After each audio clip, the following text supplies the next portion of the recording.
नमस्कार, हर हर महादेव, जय भोलेनाथ। आपका स्वागत है आपके खुद के YouTube चैनल पर जिसका नाम है चाचा के फैक्ट्स। मेरा नाम नितिन है। मैं यहाँ से फैक्ट्स बताता हूँ, ईश्वर से जुड़े चमत्कार बताता हूँ, रोचक पौराणिक कथाएं बताता हूँ, बात करता हूँ तीसरी शक्ति के उन प्रकोप के बारे में जो लोगों ने अपनी पर्सनल लाइफ में एक्सपीरियंस करे हैं। देखिए, अगर आप पहली बार चैनल पर आए हैं तो पहले वीडियो देखिएगा, पूरी देखिएगा। अगर आपको कंटेंट अच्छा लगता है तो ही आप लाइक करिएगा। कमेंट में लिखिएगा जय श्री मेहंदीपुर बालाजी महाराज, आपका नाम आपकी जगह। फिलहाल चैनल का इंट्रो उसके बाद आकर शुरुआत करूंगा। ये कहानी किसकी है आप जानते हैं? मेरी है। कुछ ऐसे अनुभव मेरे, या कुछ ऐसी गलती जिसकी वजह से हो सकता है कि आपको आपके जीवन में आगे क्या नहीं करना है जानने को मिल जाए। पहले इंट्रो, फिर शुरू करता हूं। जय भोलेनाथ।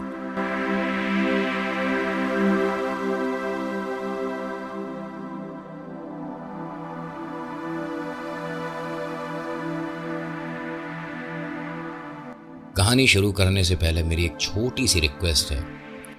मनोरंजन के लिए कहानी मानो, सच मत मानना, ठीक है?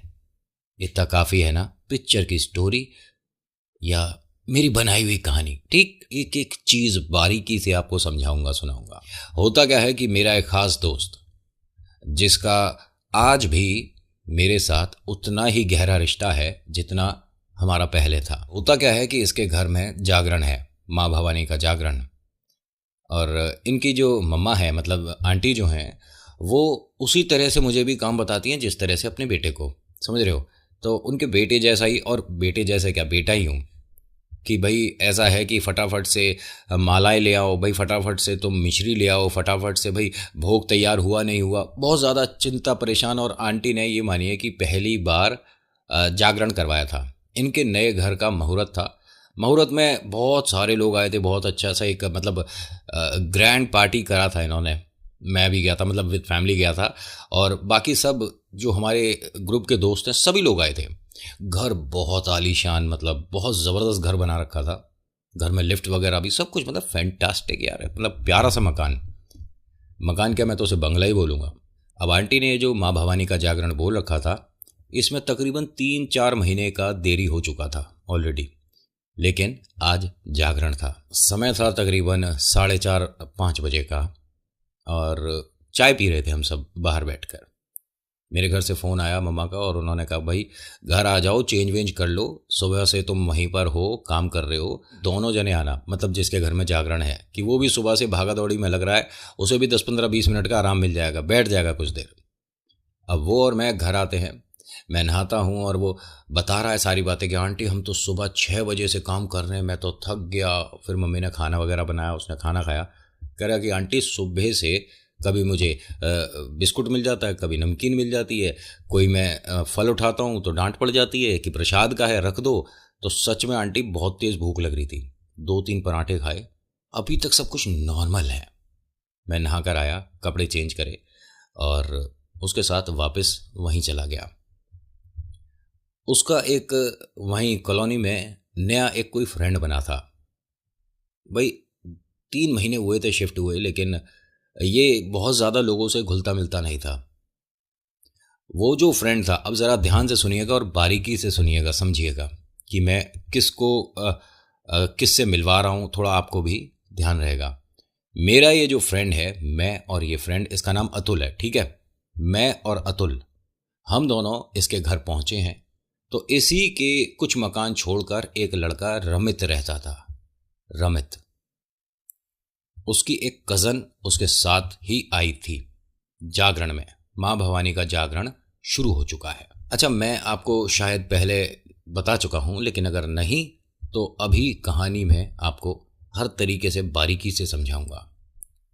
माँ भवानी का जब भी जागरण होता है तो रोड अपने आप, जो सामने की जहां तक की माँ भवानी की नज़र है, मतलब उनके फ्रंट में जितनी भी रोड आई है, वहां शुद्धि हो जाती है।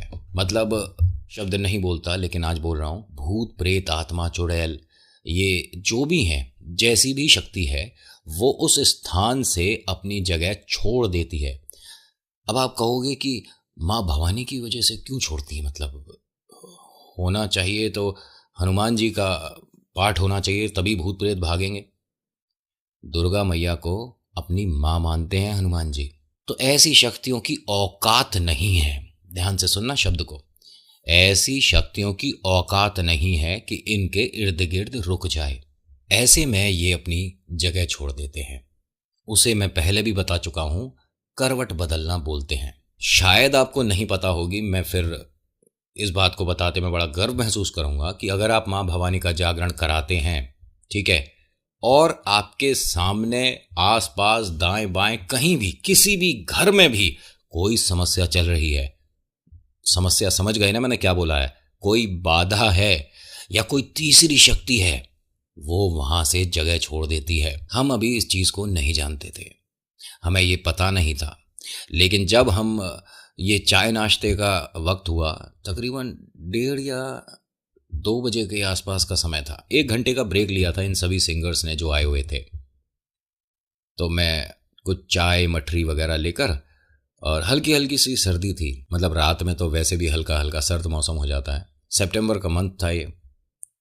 अब मैं, मेरा फ्रेंड अतुल, उसका वो नया फ्रेंड रमित, और उसकी वो कज़न, ये जो कज़न है इसका नाम सुप्रिया था, और वो जो रमित है वो इन शक्तियों पर ज़बरदस्ती की कुछ भी बोल देता था।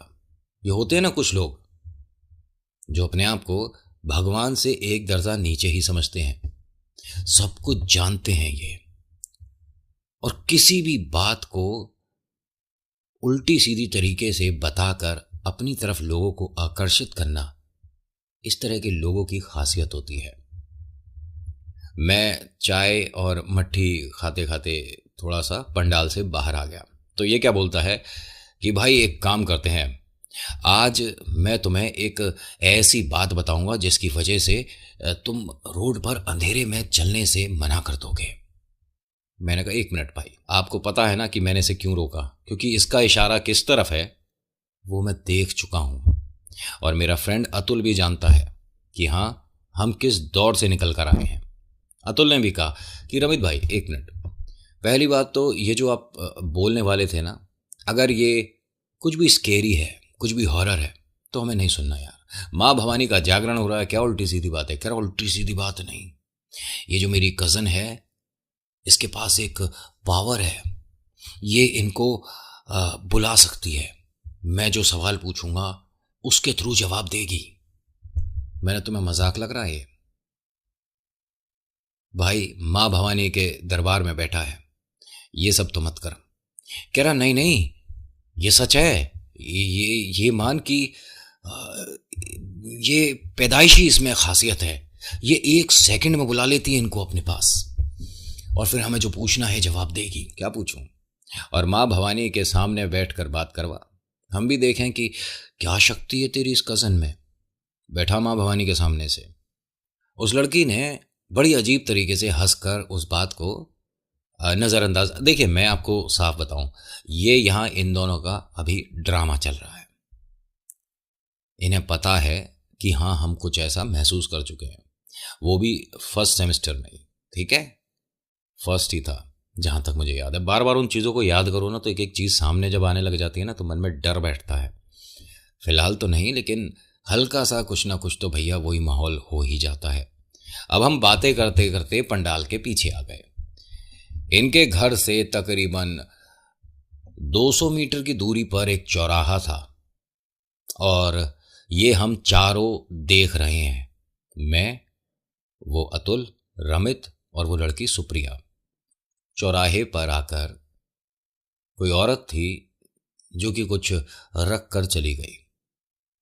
ये लड़की भाग कर गई और उस सामान को, जो, माफी चाहूंगा, उस सभी चीजों को एक तरह से ग्रहण करना शुरू कर दिया। आप समझ रहे हो ना मैंने किस शब्द को मिस करा है? समझ गए?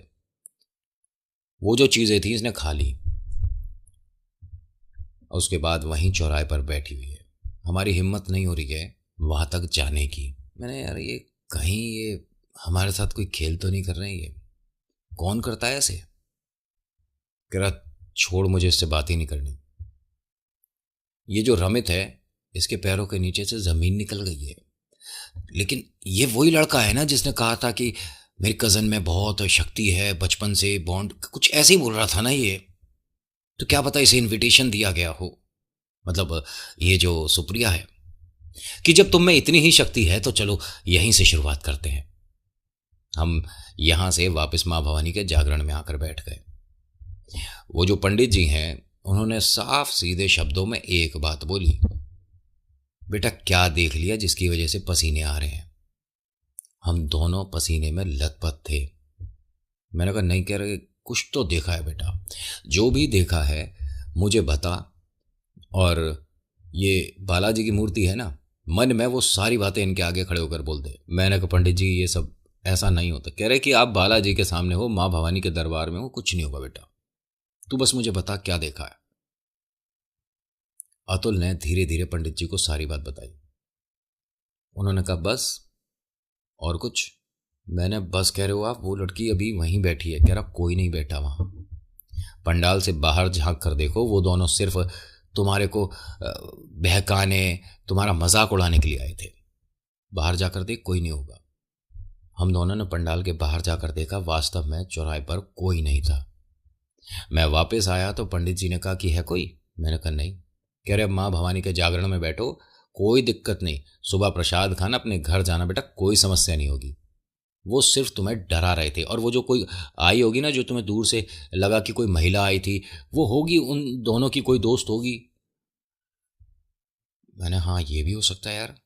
अब इन पंडित जी ने क्या किया था, वहाँ बालाजी की भी मूर्ति होती है, आपने देखा होगा, भोलेनाथ की होती है, माँ दुर्गा मैया की होती है, माँ भवानी का तो जागरण है, और बालाजी की भी मूर्ति होती है, वहाँ देखी होगी आपने। उन्होंने बालाजी की मूर्ति के पैर से छुआकर, ठीक है, हम दोनों दोस्तों के, मतलब मेरे और अतुल के हाथ पे एक कलावा बांधा, जय बजरंगबली, जय श्री राम, जय बजरंगबली। और कोई किसी भी तरह का कोई मंत्र उच्चारण करने को नहीं बोला। मतलब कि अगर हमारे मन में डर लग रहा है तो पंडित जी कुछ बताओ जिसकी वजह से मन से ये डर हमारा दूर हो जाए, कुछ नहीं। मुझे बोलते हैं कि तू हनुमान चालीसा का पाठ नहीं करता ना। मैंने जी थोड़ा सा वक्त कम ही मिल पाता है, और हाँ मतलब मैं मंगलवार को तो मंदिर जा पाता हूँ, लेकिन बाकी दिन मिस हो जाता है। कह रहे ऐसा ज़रूरी नहीं है बेटा कि मंदिर ही जाना है, आप बालाजी को घर में भी याद कर सकते हो, क्या समस्या है? मैं आपको, यकीन मानना मेरा, जितना परिवर्तन अब हुआ है उस समय नहीं था। होता है ना, जब तक आप ठोकर नहीं खाओगे संभलना कैसे आएगा। ये वही दौर था। ईश्वर के प्रति आस्था है लेकिन वक्त नहीं है। मतलब देख रहे हो हम कितने बिजी थे उस समय। मैंने तो कलावा जब बंधवाया तो ये मानो कि उस दृश्य को, जो भी मैंने देखा था, भुलाने की जितनी कोशिश कर रहा हूं उतनी बारीकी से वापस से साफ साफ दिख रहा है। बार बार मुझे वो चीज सामने आ रही है। अतुल ने भी जब कलावा बंधवाया तो पंडित जी से बोला कि पंडित जी मुझे, जब मैंने वो देखा है उसके बाद से ना, मतलब कुछ समस्या लग रही है अपने साथ। उन्होंने कहा बेटा ये वहम है, ऐसे नहीं होता है कि तुमने कुछ देख लिया तो वो शक्ति तुम पर हावी हो गई, ऐसा नहीं है। और तुम्हारे हाथ में जो बंधा है ना, ये बेटा कोई साधारण नहीं है, बालाजी के कदमों से छुआ हुआ, ये शुद्ध करा हुआ है कलावा। और मैं बेटा मेहंदीपुर बालाजी ही रहा हूँ सेवा में 6 साल, तो मुझे पता है। इसीलिए मैंने आते ही तुम दोनों से पूछा था कि क्या देख लिया ऐसा। मुझे बहुत कुछ पता चल जाता है। हम दोनों ने उनके पैर छुए और उन्होंने कहा कि आइंदा कभी भी आपको कुछ ऐसा महसूस होता है तो बस अपने इस कलावे को छूना और जय श्री बालाजी महाराज बोलना, जय मेहंदीपुर बालाजी, जय श्री राम। उसके बाद ना वो शक्ति वो खेल नहीं कर पाएगी जिसके लिए वो तुम तक आ रही थी। मैंने कहा आप ये सब बोल के और डरा रहे हो। उन्होंने कहा बेटा कुछ नहीं। जागरण हुआ, सुबह सभी ने प्रसाद लिया, हम घर आ गए। एक दिन तक सब कुछ नॉर्मल था, उसके साथ भी मेरे साथ भी। एक दिन बाद वो गाड़ी में मेरे घर आया। बेवकूफ इसलिए बोलूंगा क्योंकि उन दोनों को भी साथ लाया। जागरण के बाद उसने और मैंने एक तरह से ये कसम उठाई थी कि अब इन दोनों से हम संपर्क नहीं रखेंगे, क्योंकि ये सिर्फ ये दिखाने के लिए आए थे, सब कुछ डराने के लिए आए थे या मजाक उड़ाने के लिए आए थे हमारा। मेरे घर के बाहर खड़े हैं, हॉर्न बजा रहे हैं, मतलब गाड़ी के अंदर ही हैं, और नितिन मूवी देखने चल रहे हैं, चलेगा? मैंने कहा बिल्कुल नहीं चलूँगा। उसे पता है मेरे फ्रेंड अतुल को कि मैं क्यों मना कर रहा हूँ। अतुल गाड़ी से उतर कर बाहर आया, कह रहा यार प्रॉब्लम इनके साथ थी उस दिन। मैंने क्या प्रॉब्लम थी? कह रहा है जब ये चौराहे पर गई थी ना, ये सब कर रही थी, इसकी मम्मी ने देख लिया, उन्होंने डांट लगाई और ये घर चली गई। तो ये जो रमित दोस्त है यार, इसको भी जाना पड़ गया। मैंने कहा तू इनकी बातों में आ गया होगा, मैं नहीं आऊँगा। कह रहा मेरा फ्रेंड है यार, तू कैसी बात कर रहा, मैं इन लोगों के साथ क्यों जाऊँगा? लेकिन इनके मम्मी मौसी वगैरह सब घर पर आए हुए हैं, बोल रहे थे कि तुम एक काम करो, तीनों जने जाकर पिक्चर दिखाओ, इसलिए मैं तेरे पास आ गया। मैं इन दोनों के साथ जाना ही नहीं चाहता। मैंने फिर क्यों लेके आया इन दोनों को? इन दोनों को घर पर छोड़, तू और मैं चलते ना, मुझे ज़रूरत नहीं है, मैं नहीं जाऊँगा। जब बुद्धि खराब हो, और जैसा पहले भी हुआ था, सेम वही चीज़ रिपीट हो रही है, बस यहाँ किरदार और जगह बदल रही हैं। मैंने इनसे क्या बोला कि मैं अपनी बाइक से आ रहा हूँ, आप सब चलो। तो इन्होंने कहा कि भाई गाड़ी में क्या प्रॉब्लम है, गाड़ी में जगह है तो सही। मैंने कहा मुझे वहाँ थिएटर के बाद भी कुछ काम होगा, आप मूवी देख लेना, मैं आधा घंटा पहले निकलूँगा, मुझे इतना कोई शौक भी नहीं है, लेकिन हाँ कुछ काम है, उन सबको काम खत्म करते हुए आऊँगा। कह रहे तो हम भी सब आधा घंटे पहले आ जाएंगे। चलो तो गाड़ी से ही चलो, मौसम भी ख़राब है। मैंने कहा मुझे कोई समस्या नहीं, आप पहुँचो, मैं आ रहा हूँ। वो थिएटर पहुँचे हैं, मैंने अपना बाइक लिया और मैं भी गया। वास्तव में अभी तक सब कुछ नॉर्मल है, नॉर्मल था। हम थिएटर के अंदर गए हैं तो कोई मूवी थी, ध्यान नहीं मुझे उसका नाम, हॉलीवुड का था मतलब। अब मूवी चल रही है, चलते चलते इन दोनों को पता नहीं क्या अजीब सा हुआ, जिसमें कि ये जो लड़की है सुप्रिया, मुझे घर जाना है। मैंने कहा ये क्या ड्रामा है अब, मुझे घर जाना है, मुझे घर छुड़वा दो, मुझे अभी घर जाना है। तो अतुल ने कहा कि अगर आप दोनों को घर जाना है तो एक काम करो, गाड़ी ले जाओ और हम दोनों बाइक से आ जाएंगे, मैं और नितिन, आप जाओ।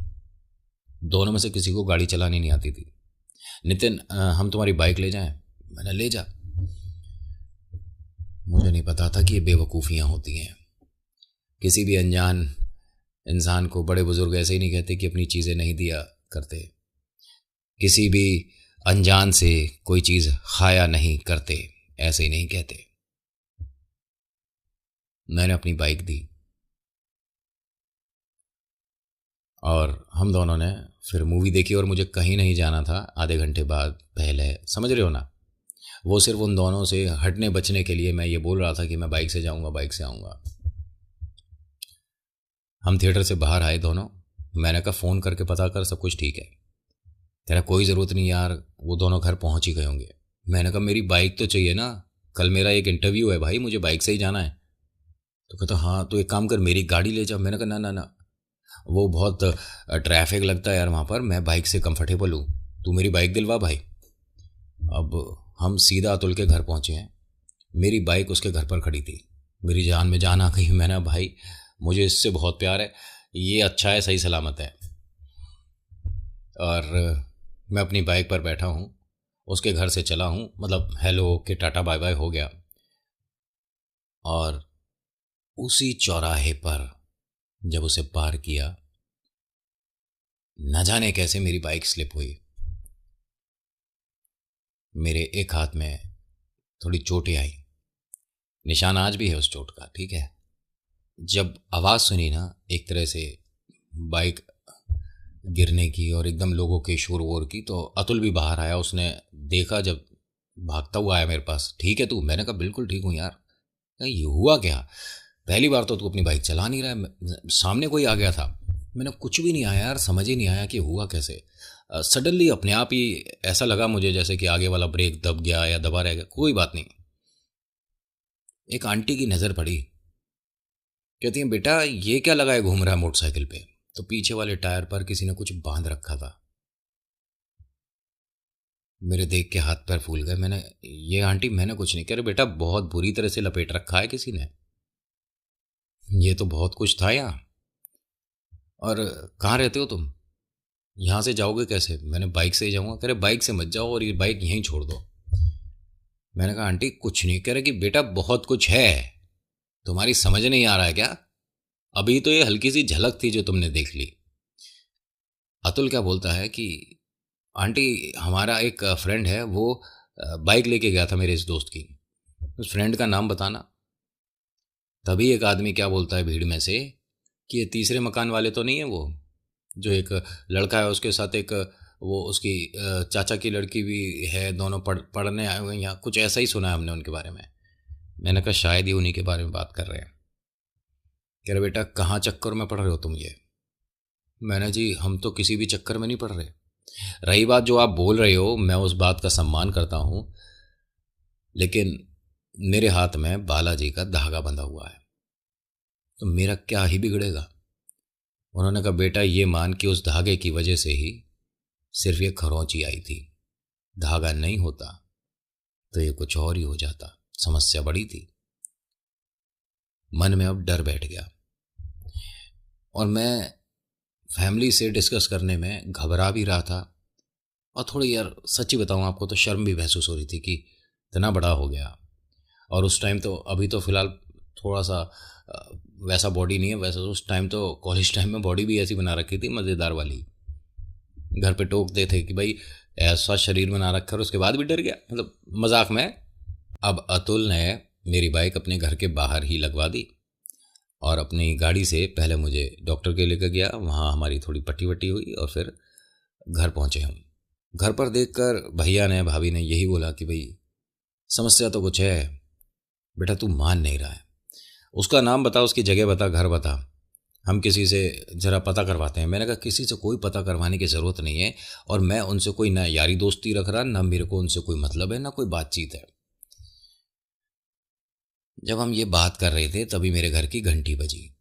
वो दोनों आए हुए थे घर पर। अब ना भैया को पता ना भाभी को पता कि कौन है गेट पर। मैं अंदर वाले कमरे में था, तो मुझे कहाँ आइडिया होगा कि कौन मिलने आया है या घर में किससे मिलने आया है। आइए आइए आइए, बस ये आवाज़ आ रही थी मुझे। बेटा क्या नाम है आपका? सुप्रिया आंटी। मैं कांप रहा था उस टाइम जैसे ही मैंने नाम सुना। और बेटा आपका नाम क्या है? रमित। आप नितिन के कॉलेज से ही हो? जब ये मैं बातें सुन रहा हूं ना, मेरी हिम्मत नहीं हो रही है बाहर वाले कमरे में, मतलब ड्राइंग रूम में जाकर ये बोलने की कि ये वही दोनों हैं जिनसे हमें कोई संपर्क नहीं रखना है।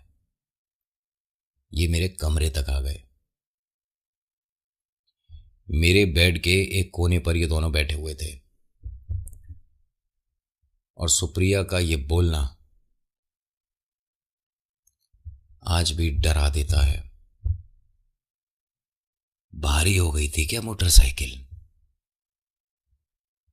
मजाक समझ रहा था। मुझे कुछ नहीं दिखता। दिखाऊं यहां?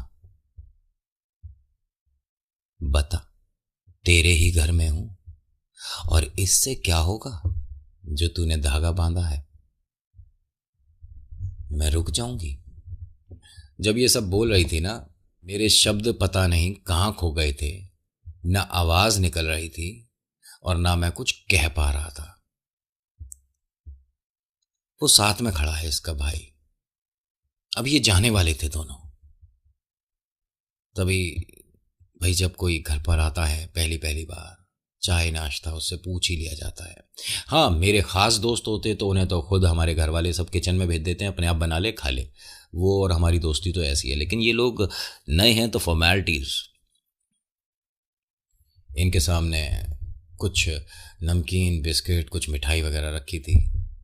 जितनी देर में भाभी गई हैं और मैंने अपनी आंखों से देखा है, उतनी देर में वो सब खत्म हो चुका था जो प्लेट में आया था। बस वो ये पूछने आई थी दोबारा भाभी कि आप जूस लोगे या चाय पियोगे, क्या कर। इतनी देर में वो प्लेट साफ थी। भाभी ने बस हंस के मुझे इशारे में ये कहा कि अरे ये दोनों तो फटाफट खा गए। मैं कुछ एक्सप्रेशन दे नहीं पा रहा था। ये मानो कि भाभी ने उस चीज़ को देखकर समझ लिया कि ये नितिन कंफर्टेबल नहीं इन दोनों के साथ। उन्होंने यही बात भैया को बोली। भैया आए और बोलते हैं कि नितिन खड़ा हो जरा, हमें कहीं जाना है। मैंने कहाँ जाना है? कह रहे वो डैडी के ऑफिस का कुछ काम है, तुझे मुझे दोनों को जाना है, चल खड़ा हो। मैंने कहा भैया हाथ में चोट। कह रहे कोई चोट वोट नहीं, आप दोनों आप चलो चलो आते रहना, ठीक है। Okay, thank you so much, आप आए, आप आते रहना, ठीक है, ओके बाय। भैया ने उन्हें ना कहते हुए भी ये कह दिया कि घर से निकलो। जब ये दोनों बाहर गए हैं, 10 या 15 मिनट बाद मम्मी आई हैं। मम्मी और मौसी दोनों आई थी। मेरे कमरे में मौसी को एकदम कुछ अजीब सी स्मेल आई। कह रहे बदबू कैसी आ रही है तेरे रूम में।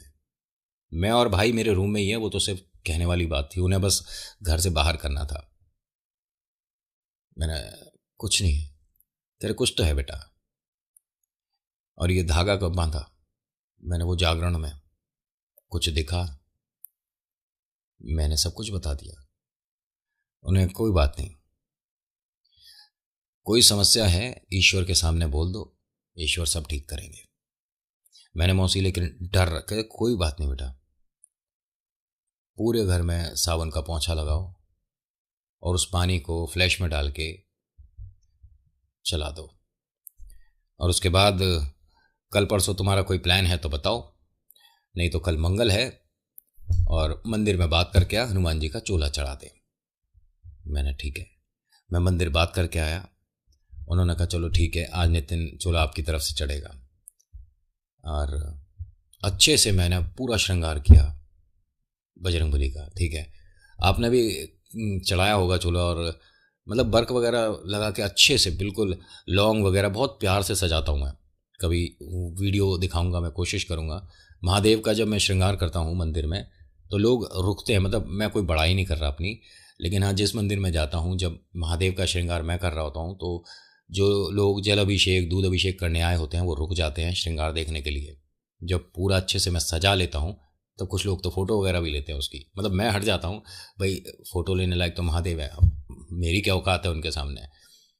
और उन्हें सभी लोगों को अच्छा लगता है कि बहुत आराम से तसल्ली से, वरना सोमवार का दिन वो महादेव पर जल अभिषेक हो रहा हो तो कहाँ वक्त देती है ये दुनिया। लेकिन यहाँ बहुत लोग इस बात को जानते हुए पहचानते हैं कि, और मैं ज़्यादा थोड़ा सा लेट हूँ, वरना मैं बहुत सुबह चला जाता था, लेकिन अब थोड़ा सा देर से जाता हूँ कि सब लोग जल अभिषेक कर लें। उसके बाद जो मैं श्रृंगार करता हूँ वो कुछ देर रहे, मतलब समझ रहे हो मैं जो समझाने की कोशिश कर रहा हूँ। उस दिन तक, सोमवार की रात तक बहुत कुछ देखा, बहुत कुछ सपनों में भी आया, बहुत कुछ अजीब भी लगा।